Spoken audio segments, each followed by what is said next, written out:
37-8 оны үеийн их хөдөлгөөний үед ерөөсөө тэр угийн бичгийн барьж байгаа хятцсан гэдэг байна. За тэр үед чинь төрийн хүмүүс, тайж язгууртай хүмүүсийн угийн бичиг хийхдээ хадгалагддаг байжтай байсан. Тэгээд ерөөсөө тэрийг барьж байгаа. За энэний ахын тийм хүн байх хэвээр, дүүн тийм хүн байх хэвээр хаав нэг ингээд хятцсан гэдэг байна. Гэтэл 21-р зуунд бид нар техник технологийн одоо дэвшлийн асар хурдтай нөхөж байгаа энэ зүүн. Тэгээд сошиал орчиндөө бид яаж харьцаж байгаа вэ тийм ээ? Таалбарын байдлаар бид мэдээлэл хангалтах ийм эрсдэл дунд тамирч байгаа. Тэгэхээр Монгол хүний удмын сангийн мэдээлэл гэдэг нь нууц авах хэрэгтэй. Тэр тусмаа өөр айл болгон энийг өөрсдөө бас нууц хадгалж хамгаалж авах хэрэгтэй. Тэгэхгүй түүнээс ингээл нийтэд дийлгээл дунд нь ингээд дэлгэж тавьдаг юм гэж бол байхгүй шүү дээ. Тэгээд айл өрх болгоны, хувь хүн болгоны тэр удам хугацааны мэдээллийг нийлүүлэх юм бол монголчуудын удмын сангийн мэдээлэл тэр чигтэй байж байгаа. Тэгээ энийг бид одоо цаахтайхан ялгах төрөөсөн ганцхан флашны бичигдэл хичнээн суугаар алдахад бэлэн ийм л нөхцөл байдал байж байгаа л да. Тийм учраас бид бол өнөөдөр энэ угийн бичгийг тэр цахимаар хөтлөн гэдэг бол үнэхээр байж болохгүй зүйл юм аа. Цахим аюулгүй байдал шийдэггүй байж тийм чухал одоо ерөн цахим ертөнцид томилын нууц гэж байхгүй шүү байхгүй. Таныг хэлэхээр ойлголоо. Айгүй бас юм нандин мэдээлэл шүү. Одоо манад байсан гашуун түүхүүд байна. Дээрээс нь тэгэхээр хоёрдугаар дайны үед бол еврейчүүдийг жишээ нь ургийн бичиг одоо түүх юугаар нь бэлгээс яасан байдаг тийм ээ. За одоо хоёлаа ийм ярина. Одоо хоёлаа энийг одоо таних шиг юм гарын авлага гаргахгүй бол саяны хурлын тогтоол шиг тийм тогтоол гаргахгүй, лаборатори хийхгүй, хинт судлахгүй, судалдаг хойж үе бэлдэхгүй. Ингээд энэ ургийн бичиг гэдэг юмыг л одоо ингээд хайхрахгүй орхивол юу болох вэ? Тэгэхээр ерөн цусаарчлт гэдэг үзэгдлийн эцсийн үр дагавар бол улс үндэстэн мөхөд хүрэх юм а гэдгийг сонгодог жишээ бол энэ Европын хаан хугацааны мөхөл. Европын ч одоо дандаа л үеэлүүд голдоо хоорондоо гэрэлдэг. Тэгээд Филипп 1 гэдэг хаанаар тэр хаан хугацаа эхэлжээ. Хамгийн сүүлчийн хаан Чарльз 2 гэдэг хаанаар дуусжээ.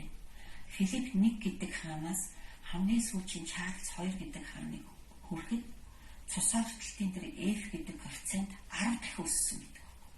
10 дахин өссөн. Тэгээд тэр сүүлчийн хаан бол Хабсбургийн хаан хугацааны цусаарчлтын бүрээс ерөөсөө гүнзгий золиос өөрийнх нь генийн сангийн 25% нь тэр хөнөөлт генүүдээр эзлэгдсэн ийм байсан. За удамшлын хоёр төрлийн юм гэхээр хувь хүний хувьд их тарчил зовж исэн байдгийг. Тэгээ хоёр удаагийн гэрэлтээс үр хүүхэд байхгүй. 39 наснда өөд болсон. Хабсбургийн хаан хугацаа мөхсөн. Тэгэхээр энэ бол гарцаа байхгүй нөлөөлсөн байна гэдгийг эрдэмтэд судлаад тогтооцсон. Эцэстээ ерөөсөө ийм л үр дүнд хүрэх юм байна гэдгийг сонгодог жишээ. Тэгээ яг бас надтай хүмүүс таараад хэлж асууж идэг л та. Гэхдээ Европын чинь үеэлүүд нь хоорондоо гэрлэл ерөөсөө зүгээр байх юм биш үү? Үр хүүхдэн ч зүгээр байх юм. Бид нар яагаад болдгүй юм ярих гэдэг юм. Одоо бид хүний мууг дуурайж яах вэ гэдэг. Өнөө маргаашаар юм харах гэхээс илүү 50 жилийн дараа хэрэг нөхцөл байдал хүндрүүл яах вэ? 100 жилийн дараа ямар болох вэ гэдгийг л бид бодох хэрэгтэй байна. Тэгээ ер нь бол яг сортлч нэг 25 жилийн үечлээ ингээд зузаарч идэг байхгүй юу? Өөрөлдөө хүний нэг үе удмын хугацаагаар үр дагавар дандаа үр хөвгтөд гараад явдаг юм шүү дээ. Тэгээ хаав ижисэрсэн мөө гэнэ үр хөвгтөд ижисэл үр хөвгт нь одоо төрлөөр явж согтой болоод дахиад цаашаа сорцсон гэрэл болоод дахиад дээрээсээ нэмэгдээл. Тэгээ хинтээ хүмүүс дотор чимээгүй дахал маягтай үл анзаардаг явж байгаа. Тэгээ нөгөө үр дагавар нь зузаараад байхлаараа сүлдээ мэрэгжлийн хүний нүдэнд анзаардаг байсан бол мэрэгжлийн бус хүний нүдэнд хүртэл шууд анзаардаг ийм төвшин рүү хүрээд ирдэг. Тэгэхээр ийм төвшөнд л одоо манай нөхцөл хүрчээд байна л да. Тэгэхээр би бол яг зөв Монгол хүний хувьд амны бэлгээр муу юм хэлэнгүй байна. Хэрвээ бид ямар ч арга хэмжээ авахгүй энд жаахан анхаарал хандуулж хандахгүй суугаад байвал одоогийн мэдлээд байгаа тэр олон сөрөг үр дагаврууд гүнзгийрээд л байх тийм юм бол одоо бид чинь ингээд ер нь ямар ч асуудлын мухлаад үзэхээр бид нар чинь нэг хумсар оюун цаананы дөрөлтлөө гэх ингээд бүхэл юм тиймдээ тулчаал ингээд их.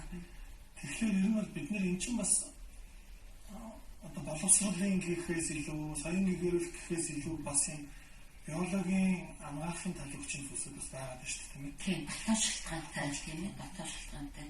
Өөрөөр хэлбэл тэр Монгол хүний юмыг их хурдан түргэн хурц сэтгэдэг тэр оюуны чадварыг ингээд дуундлал, нохоогоол тийм ээ.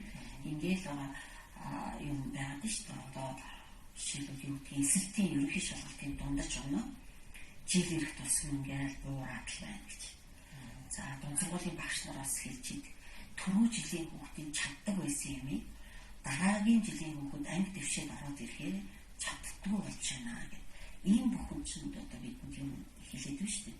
Тэгэхээр илэрхий одоо ингээд харахлаар л нас чулсан гоожсэн тэнийг мангар ийм байвал за юм биш байна да гэж бодчиход яваад. Гэтэл цаана тийм биш мөртлөөсөн яг нэг оюуны чадвар шаардсан нарийн төвшний юм дээр очихлоо. Бас тэр төвшөнд хүрч өгөх чинь энэ л юм нэг одоо үзэгдэл одоо үр дагавар яваад байгаа юм. Тэгээд энэ одоо хэд ихээр байх юм бол одоо үндэсний аюулгүй байдлын хэмжээ нөлөөлөх үз. Тийм болоо. Тэгээд үндэсний аюулгүй байдлын зүйл дээр энийг бас нэлээд сериусны судалж байгаа гэж ойлгож байна. Энэ оны ихэнд 1 сарын 14-нд одоо улсын хурлын энэ жилийн одоо хамгийн ихний шийдвэр болж батлагдлаа улсын хурлын тогтоол. За энэ тогтоол бол Монгол хүний одны сангийн аюулгүй байдлыг хамгаалах, за хүн амын өсөлтийг дэмжих чиглэлээр авч хэрэгжүүлэх арга хэмжээний тухай гэсэн ийм тогтоол батлагдсан байна. Тэгээ энэ тогтоол бол дотроо 7 заалттай. За тэр 7 заалтын одоо зарим нь бол ерөөсөө энэ Монгол хүн судлалын салбараас хэдийн хөгжүүлээ. Энэ хүн амын одны сангийн аюулгүй байдлыг хамгаалах бас зорилттой тийм үндэсний хөтөлбөр боловсруулъя.